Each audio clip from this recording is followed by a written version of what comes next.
Hi, everyone. My name is Nathan Bransford. I'm an author and former literary agent.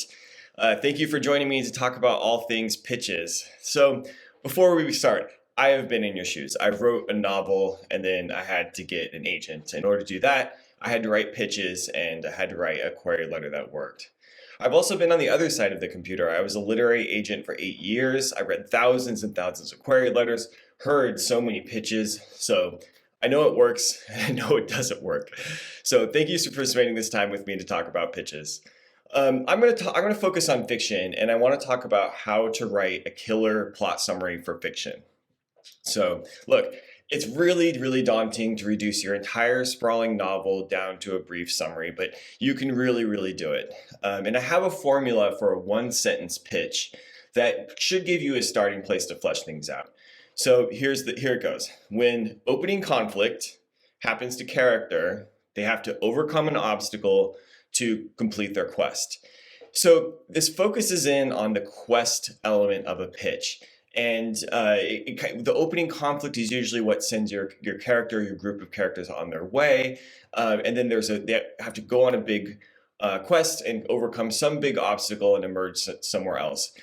I find with pitches, it's really helpful to try and synthesize this quest as much as possible. So in order to do that, I have two main tips for writing a killer plot description. The first is summarize with specificity. Summarize with specificity. Too many people channel the movie trailer voice of God when they're writing their pitches. In a world unlike our own, two friends must go on a journey to save the world. But without any visuals, that doesn't really tell us anything. You have to be specific with the way that you describe what's in your novel. So for instance, Amy's husband suffered a horrible accident. Okay, it tells us broadly what happened, but that can mean almost anything. Did Amy's husband crash his car? Was he accidentally zapped by mutant space monkeys? Did he fall down a well? So it's not about making your pitch longer when you're swapping in what's specific. Swapping in suffered a horrible accident with Amy's husband fell down a well, it's basically the same number of words, but one is way more specific than the other. So always look out for ways that you can swap out what's vague with what actually happened in a specific and tangible way. It doesn't mean adding a bunch more words. And don't worry about spoilers. You want to be careful if you're writing a plot description that's going to be public facing, but especially when you're pitching, say an industry professional or something, I would err on the side of being clear about what actually happens. So my second main tip for writing a killer plot description or a killer pitch is to weave in the voice. So once you've gotten everything broadly in place, look for opportunities to draw upon your protagonist's voice or the overall tone and spirit of your novel. So for instance, instead of saying something like George had a bad day at work in your plot description or your pitch, how would George describe that day? What would he say about it? He might say something like, George had a piss poor day in the coal mines, or George was ready to smash every cubicle in his grubby office hell. But those are way more vivid than George had a bad day. So through your description, try to give a sense of what it would be like to read your novel, and that's what's going to appeal to readers or to industry professionals if you're pitching for film or something like that. So I'm going to draw upon a few examples and talk about how I would improve the pitches. So here's the first one.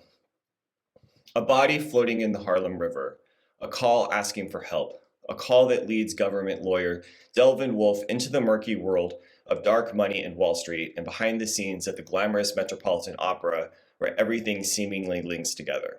So I like that this starts with something vivid, a body floating in the Harlem River. But there's a lot that's vague here. A body floating in the Harlem River, okay, someone's dead. A call asking for help, that can mean almost anything. A call that leads government, and there's a repetition here, a call that leads government lawyer Delvin Wolfe into the murky world of dark money and Wall Street. What about it? I would probably try and be more specific and vivid. And behind the scenes at the glamorous Metropolitan Opera, where everything seemingly links together. And again, it's very vague.